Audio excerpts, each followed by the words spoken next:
Hello, everybody. Dr. Ben Edwards here. Welcome to another episode of You're the Cure. We're continuing with Ag Month, I think is what we're doing now. There's so many great, amazing guests to bring on, and I've got one today, Dr. Alan Williams.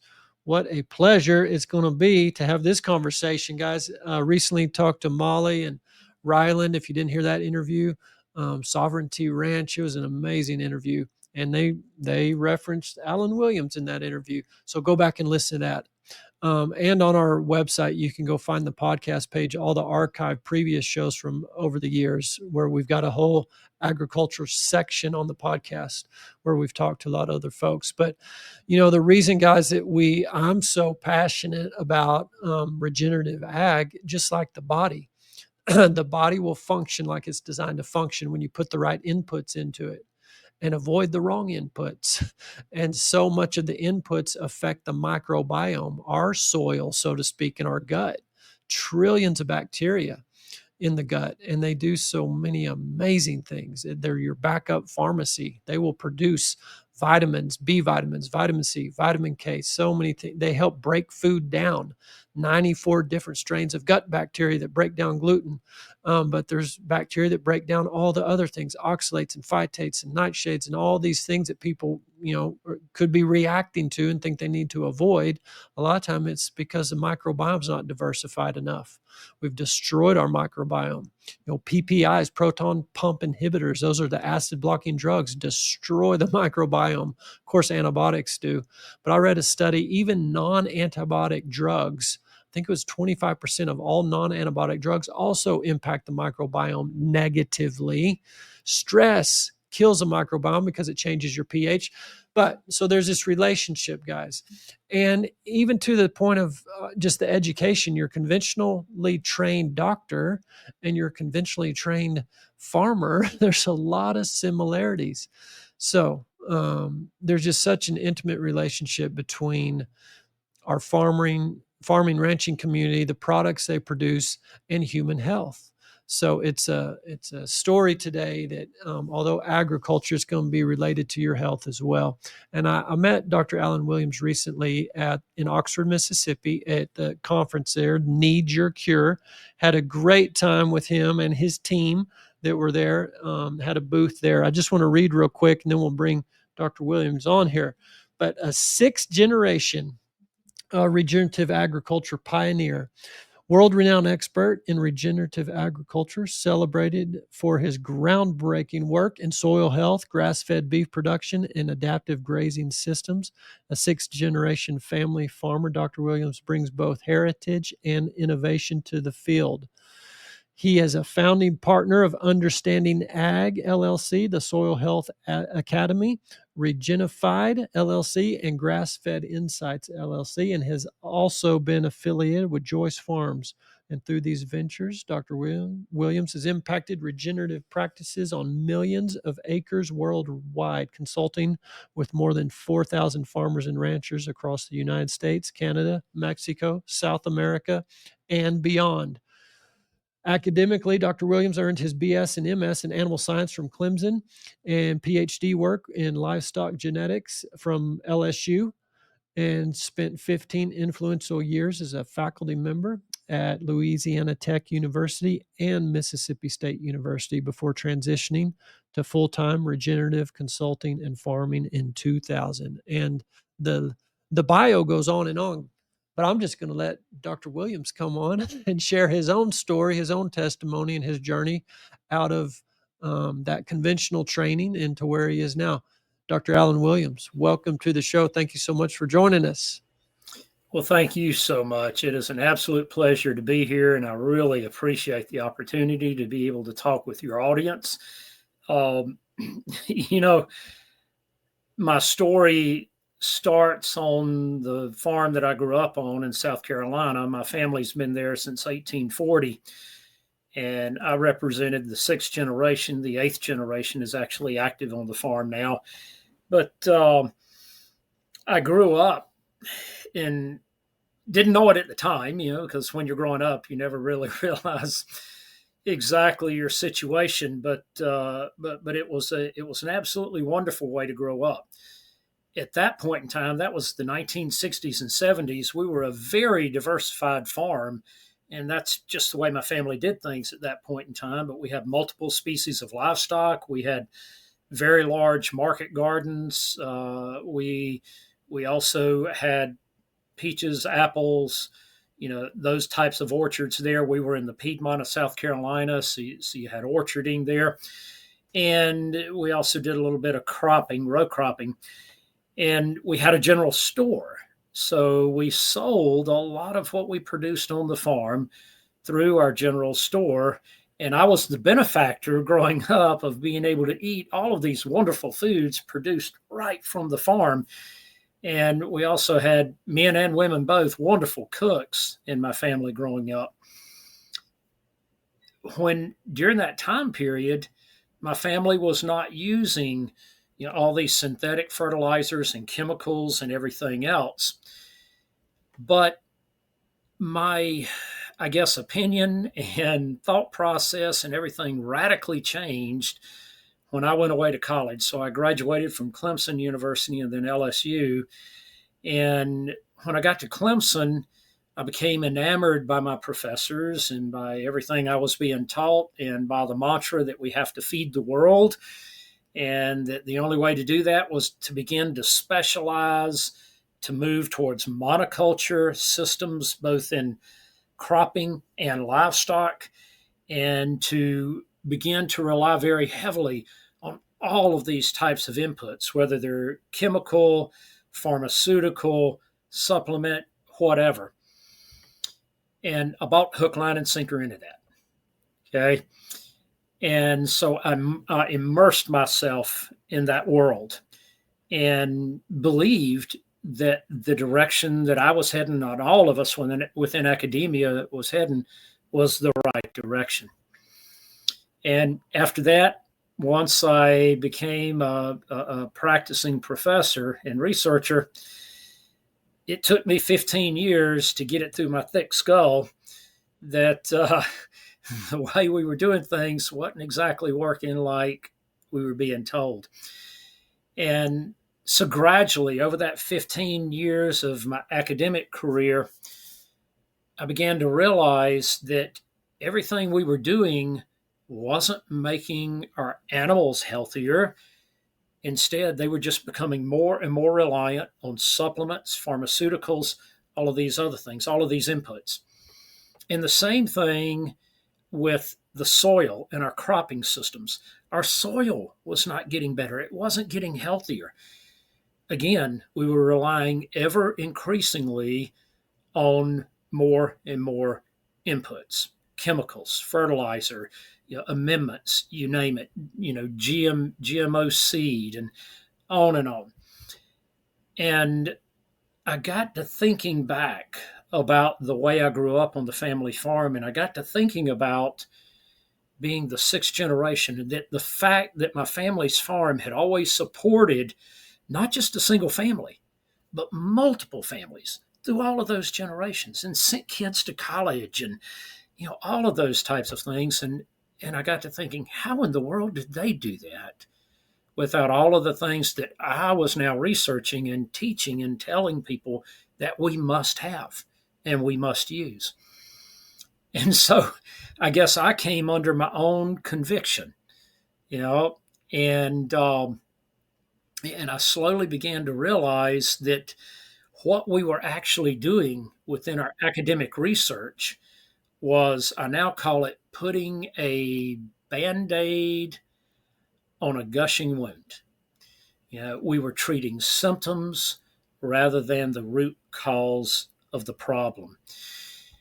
And I was 15 years in, tenured full professor. And in the academic world, that means you sort of got it made, right? You can do whatever you want. You've got all of the guarantee of the pension, the benefits, health insurance, everything. And so initially I said, okay, I'm going to try to change the system from within. But it didn't take me very long to discover that was not going to happen. And my administration wasn't going to let it happen. And there was no funding for the type of research I wanted to do. on and on. So then I knew I had a decision to make.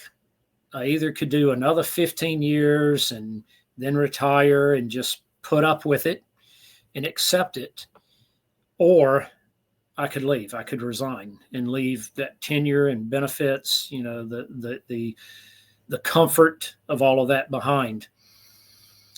And at that point in time, our youngest son had just been born. And when I told my wife what I was thinking, she thought I had lost my mind. And what are we going to do? How are we going to support the family? And we got a newborn in the house and all of this. And I just said, it's what we're going to have to do, and we'll figure it out. And it truly, truly was a step of faith, because there was nothing else to explain it. And I left academia at that point, resigned, left the university. And oh, by the way, all of my former colleagues thought I was an absolute idiot as well. And now get this, okay? We were there to support the farmer and supposedly help the farmer make money, right? That's what a land grant university is for. And that's what we were supposedly being paid to do. But all of my colleagues laughed and said, when I told them I was going to go back to farming, well, you can't make a living farming. And and then when I said, well, I'm also going to do some consulting, they said, well, why would anybody pay you for advice when they can get it from the university for free? Mm. So Ding, that ding, was, ding. yeah. So that was the encouragement I got from the university and my colleagues. Mm. But I left, and I honestly can say, that's been 25 years ago now. And I can honestly say that I've never regretted a day. Uh, our God has never let me go hungry and not be able to provide for my family. And I have learned far, far more in the past 25 years than I ever learned in the 9 years I spent in college and the 15 years I spent as a university professor and researcher. And as a result of that, I now call myself a recovering academic. Wow, what a story. Um, it takes obviously a lot of gumption to walk away from that and just going against the grain and against the peers, and of course the financial piece of it, all of it, especially with the newborn on the way. So to talk about those first years, I mean, did you just go right back into farming, or was there certain you know uh, projects that you knew you were wanting to study, or proof of concept kind of thing that you immediately jumped right into? Or how did those first years go? So that's a very good question. And in the 1990s, while I was still at Mississippi State University, I had begun to explore these other ways of doing things, what we now call regenerative. It wasn't called that then, but what we now refer to as regenerative. I began to explore that and what we knew at that point in time and really dig sort of deep into it. And I knew that to go back into farming, I could not do it conventionally, because again, in the conventional sector, profits were eroding, net margins were eroding, and real equity was eroding, and debt was becoming greater and greater for the average farmer. So I knew I couldn't do that. I would truly be dooming my family if I did. So I knew right off the bat I had to do it very differently. Now, to say that I knew exactly how to do it differently would be a lie. I flew by the seat of my pants for the first few years. Lots of trial and error. And there were things that I failed at, but the only attribute I had was I was doggedly persistent, and I just flat out refused to give up and to let it beat me. And the other, I guess, incentive that I had was I found out when I left the university, my former colleagues had started a betting pool. betting on when I would fail and come running back to the university for a job. And Wow. little did they know that was huge incentive for me, and I that was part of why I refused to give up. I didn't want them to win that bet. But along the way, I discovered a ton. And what I discovered or rediscovered, I guess, was what you were talking about when you opened the session, when you were talking about the life in our gut, right? That microbiome in our gut and how it drives everything in terms of our health. Well, I rediscovered that it's exactly the same in the soil and with farming and ranching, and that it's not the fertilizer we apply over top. It's not any of the chemicals that we can use, the herbicides and fungicides and insecticides and so forth, amendments, pharmaceuticals. It's none of that.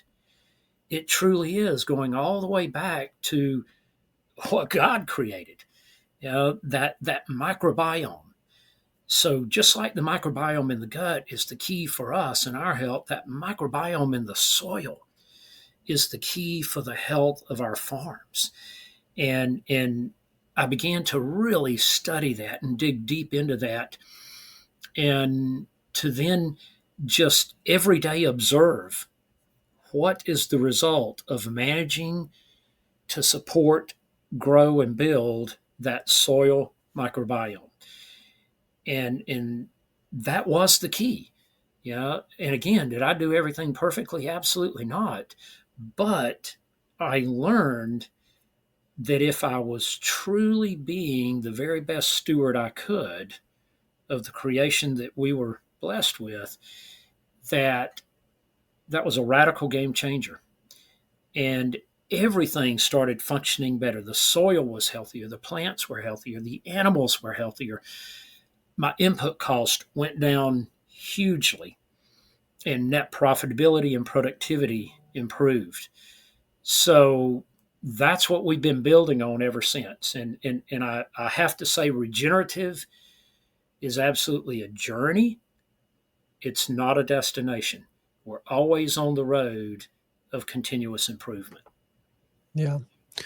Well, when I'm talking to folks trying to connect the dots on agriculture, the soil, the food, the mineral content in the food in particular, um, kind of this how I explain it, and you can correct me or give more detail to it. But basically, once mechanized farming came in, the plow comes in.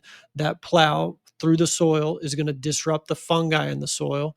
The fungi is what gives that soil the spongy chocolate cake type consistency, porous, that can hold water.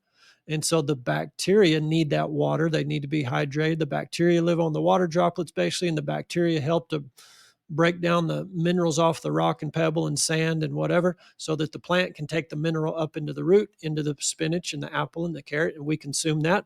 So when the plow came, that was number one. Boom, we start getting the fungi disrupted, therefore the porous soil, and therefore the bacteria.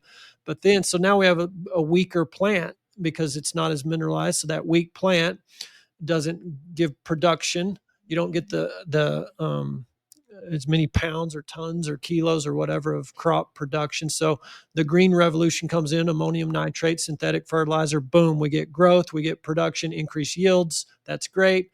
But now we have an imbalance in the mineral and the microbiome in the soil. When you just apply ammonium nitrate alone, it creates this imbalance and overall will weaken the plant. So now if the pests move in, well, here we go. We got pesticide, herbicide, fungicide to deal with all the pests. But that kills the bugs in the soil too, the bacteria, and the bacteria is what we need to get the minerals back into the plant, into the carrot and the spinach.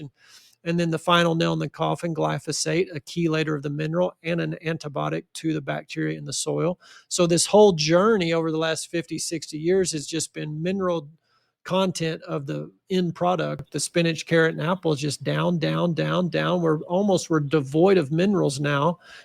And so we have destroyed soil, destroyed food, and it's just a mess. And now we get a big rain and it runs off because the soil's destroyed. There's no organic matter. There's no porous, spongy like material. And I mean, is that basically the problem? Yes, it is. Yeah, and we call what you just described the rule of compounding. And what we have discovered is that in the real world, whether we're talking about dealing with nature like we are every day out on our farms and ranches, or whether we're talking about our own bodies, there never are any singular effects. Everything creates and results in this whole series of compounding effects. And those effects are never neutral, they're either positive or negative. So we're always going one direction or the other. We're always creating positive compounding effects or negative compounding effects. And so what you just described is a whole series of negative compounding effects that were created by the way that we have come to believe we must farm. And rather what we want to do is we want to reverse that. And we want to now create a series of positive compounding effects. The good news is this is that abundance that we read about in the very first two chapters of Genesis and read about through many scriptures all the way through the Old and New Testament, that abundance that God created and was originally put there, that abundance is still there if we steward the soil properly again, the way that we were intended to. So even though we have so severely damaged the or the microbiome of the soil, there are still lots and lots of microbes there. Many of them, they've gone into spore form because of what we've done. They're trying to protect themselves, so gone into hibernation, so to speak. But we can wake them up. We can wake them up through good practices. And once we wake them up, as you know, they will rapidly replicate or reproduce. And then we get this explosion of biology coming in. And so, as an example, uh, we do a lot of biological testing of the soil. And on conventionally farmed soils, we often encounter uh, biological biomass of somewhere in the 600 nanograms per gram to maybe 1200 to 1500 nanograms per gram of soil. Okay. But where we manage regeneratively, we're now seeing biological populations in the soil of, instead of 600 to 1500, over 16,000 nanograms per gram of soil. So that's an exponential jump and increase in the functioning biology of the soil. The other thing that we see is far more microbial species recruited and going to work for us. And fortunately, God placed almost this infinite amount of mineral in the soil, all types of minerals. And when we can get the biology functioning again and create that aggregation that you were describing in the soil, that porous soil that allows plant roots to grow much deeper, now because of the action of the biology and the aggregation of the soil, these plants can reach these incredible mineral stores that are still there. They're still there. And now we know through the phytonutrient research that we've done with Dr. Stefan Van Vliet and his team, we now know that when we do that, we get a radical increase and improvement in the phytonutrient content of the foods that we eat. So we're restoring nutrient density. Wow, that's amazing. So without that, that story I just painted with this dead soil that doesn't have the spongy like consistency, so you get a runoff issue. There's no organic matter, no biology. So you're putting a seed in there, usually a GMO seed, You're trying to force that growth, and it will. It's amazing. These seeds will try to grow. You got to irrigate and do all the things, which that's another part of the whole rain cycle. Maybe we can talk about that later, what the biology through the root, through the leaf, into the clouds and create the rain. But just trying to get a plant to grow in that, you've got to kind of synthetically assist it with all these what you're calling inputs, chemicals, fertilizers, and then the pesticide, herbicide to keep the other plants and pest off of, just to try to survive this thing. But basically, and again, correct me because I'm just familiar by talking to some farmers around here. We're at this breaking point of Mm. we've used so much chemical, so much pesticide, herbicide, fungicide. The soil is so dead, and the wells around here, at least, a lot of these wells are drying. The aquifer is drying up. The rain cycle's been so interrupted, and the soil just doesn't hold it. The runoff. We're kind of at this point of breaking. But a farmer's kind of stuck, and of course, then we can get into the whole political. Not, I mean, all the government assistance. You got to have crop insurance. Well, to get crop insurance, you got to use all the inputs. I don't know how all that works exactly, but I know there's an intermingling of basically you can't survive without the subsidy, the crop insurance, all the things, which is not the farmers. I mean, it's a system issue, and this system is just, I'd say, a mess. So maybe we can talk about that a little bit, of that mess, how we got there, what's the way out of that, how can a farmer practically move out of that? Because is that part of what your consulting does? Yes, it is. It's exactly what we do. When we're working with the farmer, that is what we do. And it we help them transition from that predicament that they're in, and it is a real predicament. They have become highly reliant on federal crop insurance, on subsidy, on incentive payments, disaster payments, all of these types of things. And but in spite of that, the vast majority of our farmers are still heavily in debt. So they're not only reliant on all of these subsidy programs, but they're also deep in debt. So it's a double whammy. And unfortunately, those two things keep supporting each other because the lenders, in order for the farmer to re-up their loans, require that they take every subsidy that they can, that they're covered under federal crop insurance and all of this, because that's the lender's way of making sure they get paid, right? And so it again, it feeds on itself. Believe it or not, there are a lot of farmers that want to get out of that. They do realize it's a trap, and they do realize that it's incentivizing them to bad behavior, not good behavior. And or maybe we ought to say poor farming rather than regenerative farming. But what we do is we help address all these problems. And what we have found very clearly is there's three principal barriers for farmers uh, transitioning from conventional to regenerative.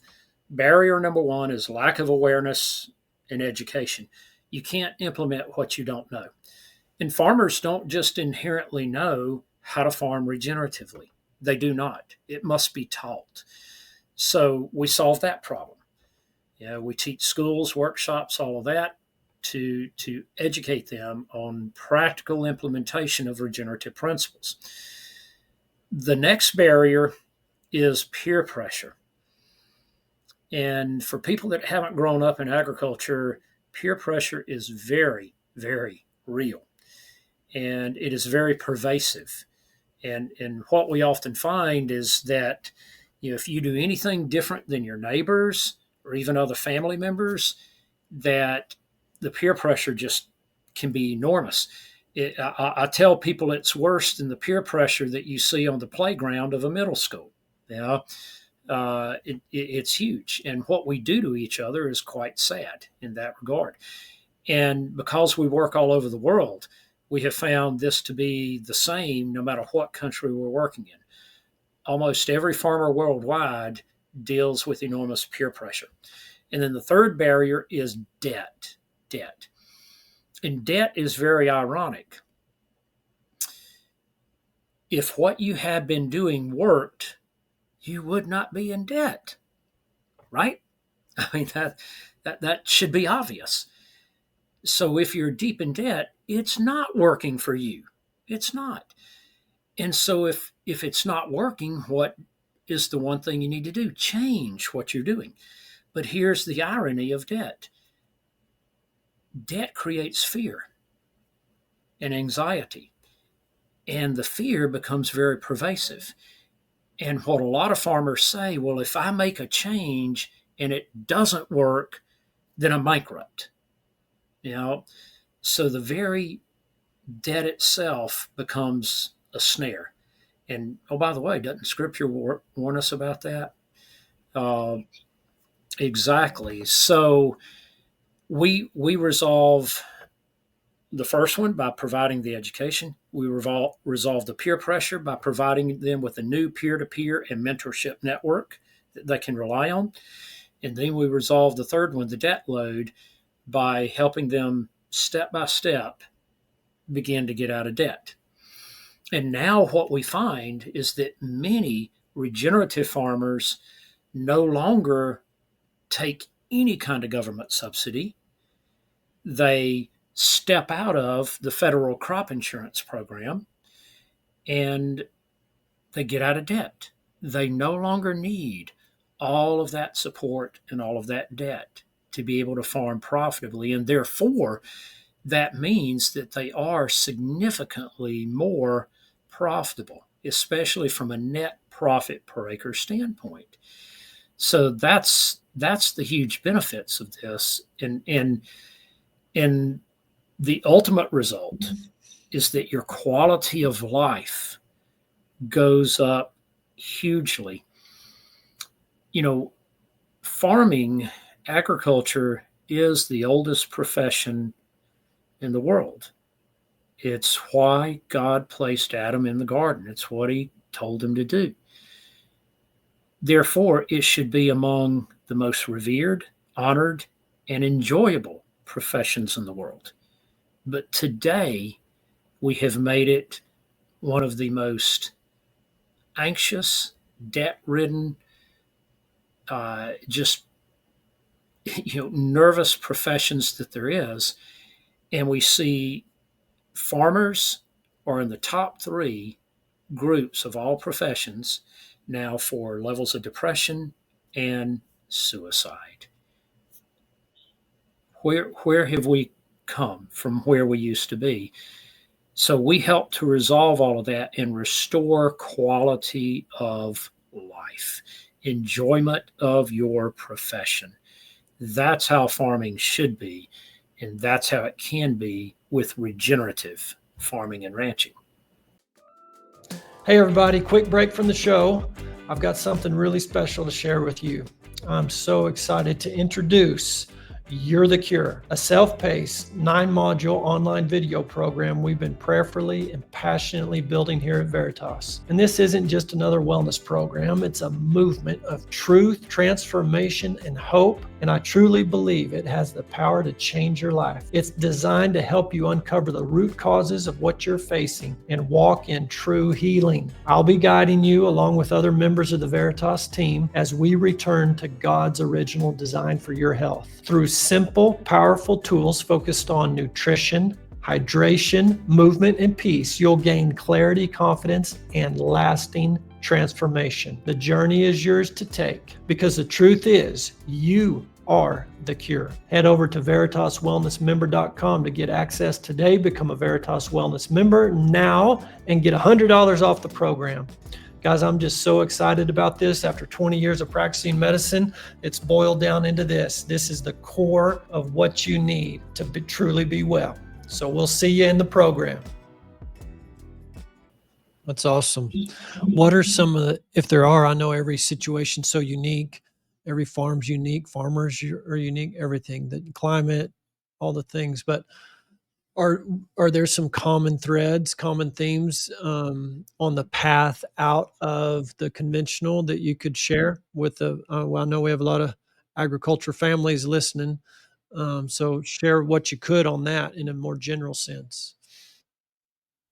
just begin your process of getting educated, because again, that's the only way you're going to be able to effectively and profitably implement regenerative principles and practices. And the first thing I would tell them is, our website at understandingag.com is absolutely loaded with educational materials. We've got podcasts and webinars and case studies and articles and so on and so forth. So take advantage of that. We even have online courses and all of that. So take advantage of that. Secondly, you can learn when we're doing, you know, live courses, workshops, schools, that type of thing. And they're always on a host farm or ranch that is actually doing this. So you learn by doing on farms and ranches that are doing this. And so that will be their next step. The third step is, we provide individual farm and ranch consultation. We call it the hand holding phase. After they've gotten their education, then as they begin to implement this on their own places, they're going to hit some speed bumps here and there, and we're still there to help guide them over that speed bump. And the key thing is helping them to not make what we call the common mistakes, to be able to prevent that. So that's what we want to do. And then we also work with them, as I said, to help provide that new peer-to-peer network and mentorship network. We introduce them to other farmers and ranchers who are doing this, and then we encourage them to visit with them, and then to actually go and visit their ranches and their farms so that they can glean from them and learn from them. And we take a look at their financial situation and their debt load, and we begin to chip away at that. And we give them very practical things that they can do beginning in year one to start reducing debt and reliance on debt. So it's sort of like, your Alcoholics Anonymous or whatever. We help them with a step-by-step program to wean off all of the government subsidies and input reliance that is so prevalent in agriculture today, and to be able to instead rely on the natural system that God put into place. Because that system, we got to think, how many thousands of years have we worked under that system? It's only much more recently in the history of mankind that we have had this reliance on synthetic fertilizers, chemicals, genetically modified seeds, and all pharmaceutical inputs and all of these other things. That's much more recent in our timeline. And so our ancestors did this without all of that and fed themselves and fed many others.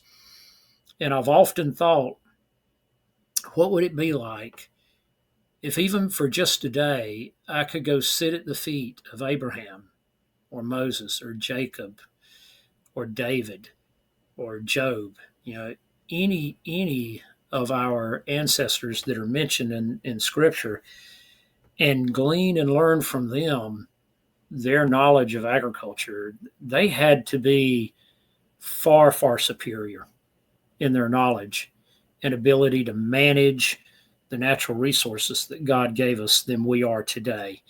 And I would love, obviously, the only way I can do that is by opening up my Bible and reading, about them and what it says. But boy, how I often wish I could just sit at their feet.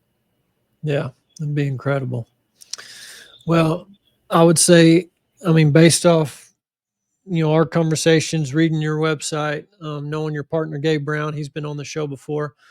There's a lot of farmers who'd like to sit at y'all's feet, and so it's amazing what you just laid out, the all the experience and knowledge and what you're willing to share. Um, would you say maybe what percentage, or is it just so diverse? Like at the end of the process, it's a journey. I guess you never get to a point, but do most of these farms, regenerative farms, do they tend to end up looking more diversified, like your family farm, lots of things, versus no, still kind of a monocrop, say like cotton, and maybe with the cover crop in the non-cotton season? but just doing it differently and getting the soil back, or is it all the above? It's all of the above. But what I will say is that the majority over time do become more diversified because they begin to see the incredible benefits of that. Mm, And that, hey, I can do that. I can make money doing this, and I can create new revenue streams that benefit my soil, my ecosystem, everything. And so, what they may object to early on, later are no longer objections to them. Uh, right. but we start. Let's say it's a row crop farm. Let's say it is a cotton farm. And oh, by the way, I did a workshop for cotton farmers just this week over in the Mississippi. But let's say it is a cotton farm. So several of the very first steps you can make are: number one, we're going to look at your cash crop rotation. Yeah, and you certainly don't want to be doing cotton on cotton or corn on corn, year after year on the same acres. So we look at adding more diversity to the cash crop rotation that they're already doing. And next we look at their level of tillage. So we want to begin to minimize tillage and move them towards no-till. The third is we look at their cover cropping program. Have they been cover cropping at all? And if they have, are they mostly doing a monoculture cover crop? And if so, we want to move them towards a more diverse cover cropping system. And we want to make sure that cover cropping system addresses their resource concerns. So it's not just putting a cover crop in the ground. You got to put the right cover crop in the ground and the right mix in the ground at the right time. So all of that becomes critical. So we teach them that.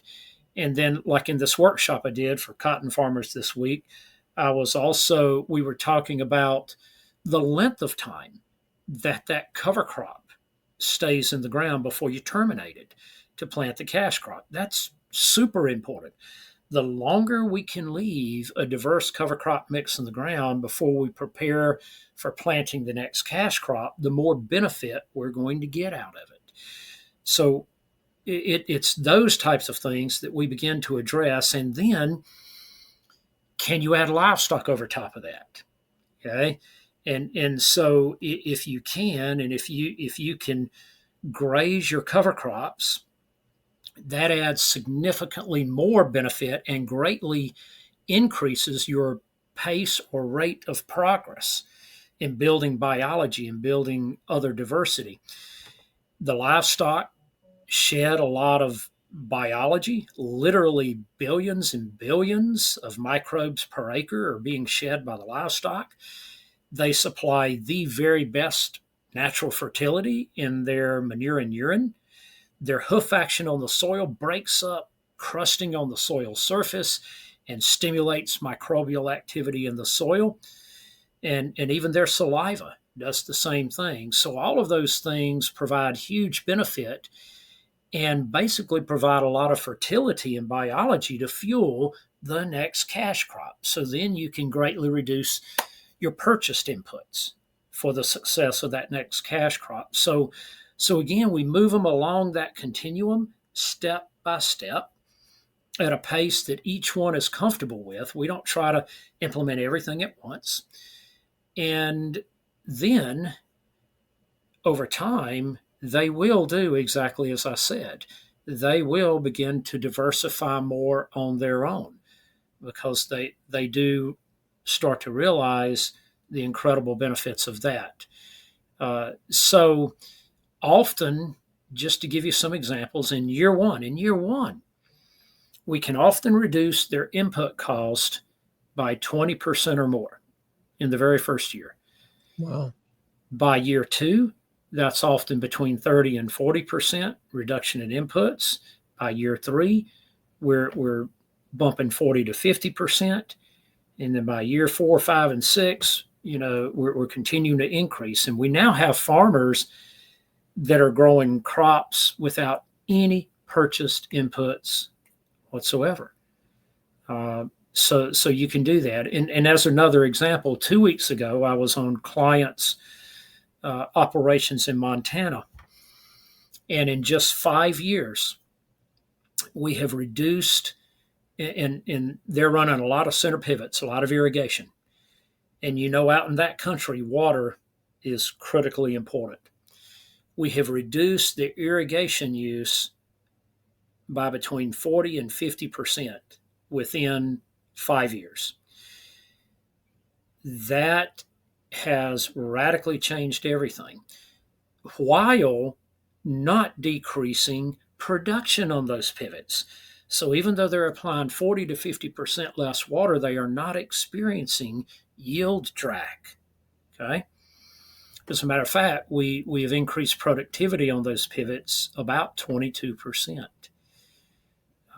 So that's an example, a real life example of what can happen, what can be done, and the timeline around that. That's encouraging. Where does organic play into this? And I mean, I think I know a little bit as far as if someone decides to go organic, there's like a 3-year process. But out here, anyways, the weeds, the grass in particular, and even this season, I had a friend, it rained quite a bit for a little bit. He couldn't get in, and he's organic. He couldn't get in there to plow, and the grass just totally started overwhelming. So I know farmers are scared about that part of it. So regenerative versus organic, and maybe using some spot spraying in this transition. Kind of how does that look? Yeah, so it doesn't have to be regenerative versus organic. It can absolutely be both. But here is what we heavily encourage: start with regenerative. And here's what. First, with regenerative, every tool is still in your toolbox and available to use if needed. But if it's a tool that has the potential to do damage, like tillage, a herbicide, a fungicide, or whatever, we first ask ourselves, do we really need this, or is there another way? And if we believe we do, we use it very judiciously and with a plan to only have to use it that one time again. And then we can implement regenerative principles and practices behind that so that we can wean ourselves off of that. So we encourage people go regenerative first. Even if your desire is to be certified organic, start with regenerative, because that is going to build the life in your soil, the aggregation in your soil, and everything, and the diversity that it lacks because you were a conventional farmer prior, right? I mean, if they're making a transition, that automatically means they were conventional to begin with. And if you were conventional trying to go straight into organic, you don't have the life there. It's not there. And the aggregation is not there. And so you're always fighting against yourself even after you become certified organic. You're always fighting yourself. So start with regenerative. And what'll happen is you'll just pretty much automatically become organic. So it's a much easier path. And when you try to go from conventional to certified organic right away, you're right. You got a minimum of 3 years. It's 3 to 5 years, depending on the situation, but a minimum of a 3-year transition. And you're almost guaranteed to take a significant loss during that time period. Well, why? If you start with regenerative, you don't have to take a loss in the transition period, even in year one. So often the farms that we work with, even in year one of their transition to regenerative, make more net margin per acre than they were making before. So start with regenerative, build the biology, build the diversity, and then you will naturally progress into organic. Far better way to do it. And you'll have far less problems once you become certified organic, because now you have learned through your regenerative principles and practices how to handle the issues like you just described with the guy that just got taken over with weeds and that type of thing. I would have expected that, to be honest with you. But if you start with regenerative, you now know how to handle all of those types of situations once you become organic. Could you talk a little bit for the consumer standpoint, for the audience, are there certifications for regenerative where people can be looking for these products, purchasing these products, how to find from that standpoint? Yeah, so very good question. And one of the best certifications out there is Regenified. And it is a very, very exhaustive program measuring 65 plus different data points. And that even includes phytonutrient analysis. So that's part of that process. And so if they'll look for the Regenified seal on a food product, then they can be assured that it is produced regeneratively, and that those farms and ranches, underwent exhaustive audits. The other thing about Regenified is it allows for the progression, the journey.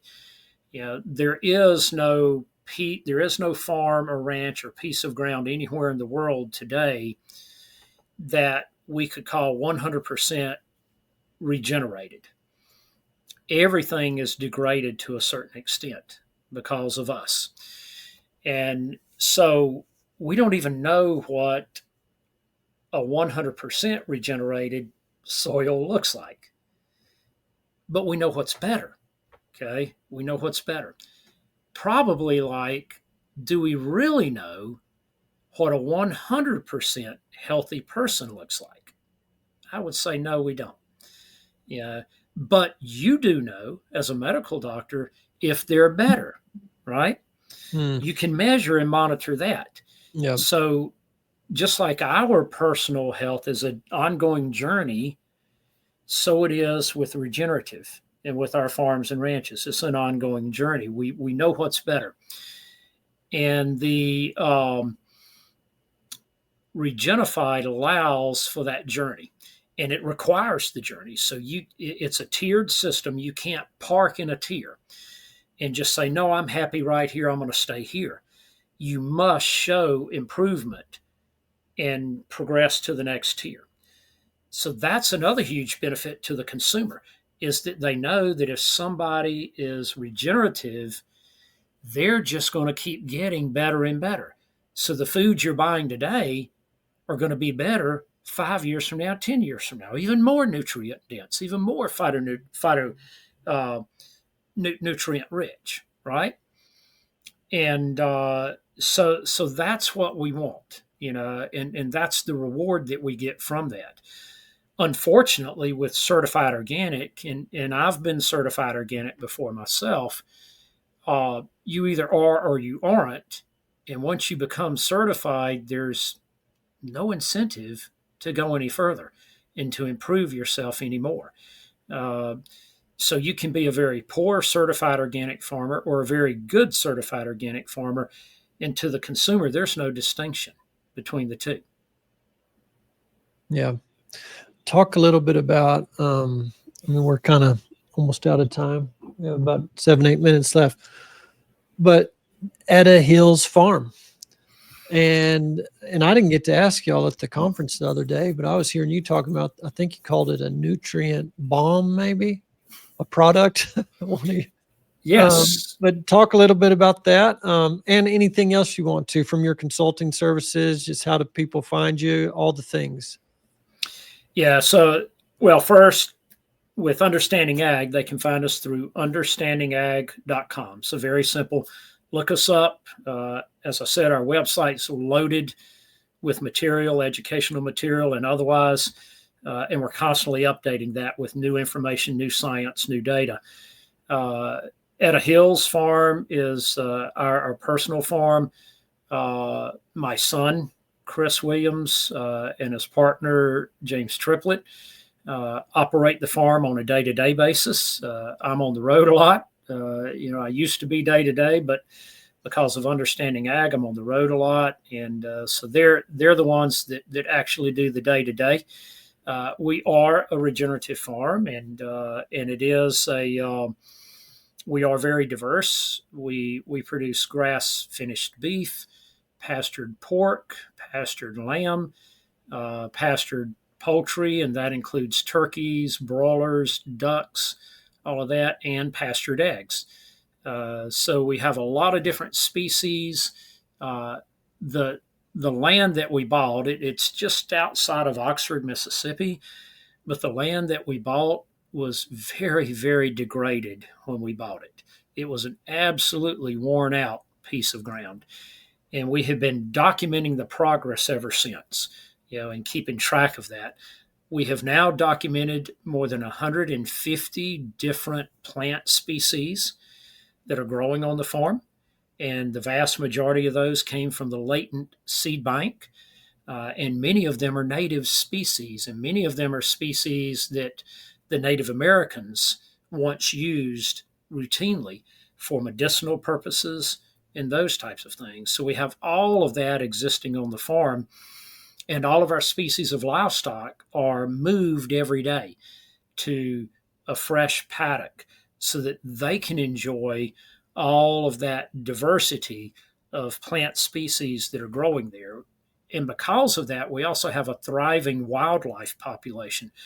So we have an incredible bird population out there, a lot of beneficial insects, including a lot of wild bees and butterflies and all of that. So a lot of pollinators. And we have a lot of turkey, deer, you name it, all there. Wow, that's amazing.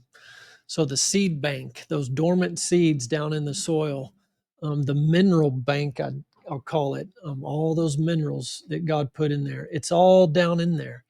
It's a matter of who's walking around on top of this thing, making the decisions on stewardship. And it's really how we see our beliefs and our understanding, our lack of knowledge, all the things on stewardship, same as in the human body. It's incredible. And the quick and rapid restoration when we start seeking the kingdom first, letting the Holy Spirit lead, letting that truth guide us in our decision making. That's absolutely correct. And now we produce one of our products. We call it a nutrient bomb, and it has organ meats in it, which are the most nutrient dense food on the face of the earth. It has regular trim that, like, you make hamburger out of, in it. They're 30% fat, which is absolutely needed for our bodies and our health. And we actually grind entire bone into it, so the bone and bone marrow and all of that is in it. And so it truly is a nutrient bomb. It's absolutely incredible.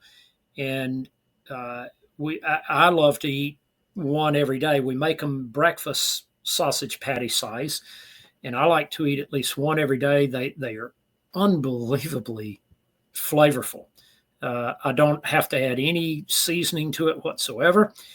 And oh, by the way, they also are wonderful for your pets. They're a nutrient bomb for your pet as well. So, take advantage of the incredible foods that God has placed here for us that are produced in this manner. And it's unbelievable what it'll do for our health and the health of our pets. Amen. Well, Dr. Alan Williams, thank you so much. It's been very encouraging. I know there's a lot of farmers who've reached out to me just stressed out, like you mentioned, in the top three for depression, anxiety, stress, suicide, and it's awful. Farming should be an incredible joy. And it sounds like you've figured how to bring a piece of that back in. So thank you for your hard work, your dedication to the truth, to God's creation and his design and the stewardship of it. Thank you for educating so many people. So guys, I encourage you, if you know a farmer, understandingag.com would be a great resource to point them to, and share this podcast far and wide. It'll be on all the podcast platforms. It'll be on our website, veritaswellnessmember.com. You can hit resources, then podcast, and our podcast page will come up. And under that drop-down menu of subjects or topics, you can find ag, and you can hear a lot of great podcasts. And this is going to be right up there, one of the best we've done. And Dr. Alan Williams' partner, Gabe Brown, right? Gabe's with you at Understanding Ag? Correct, yes. Yeah. So y'all can go back and listen to that one. Okay. Any last word before we got to shut this thing down, Alan? I just very much appreciate the opportunity. It's been an absolute pleasure, and I greatly appreciate what you do. It takes all of us to be able to create the awareness that we need to. So, thank you for what you're doing to do that as well. Well, you're very welcome. All right, guys. Thank y'all for joining us this week. We'll be back next week with another great show. Y'all be blessed. We'll see you next time. Bye bye.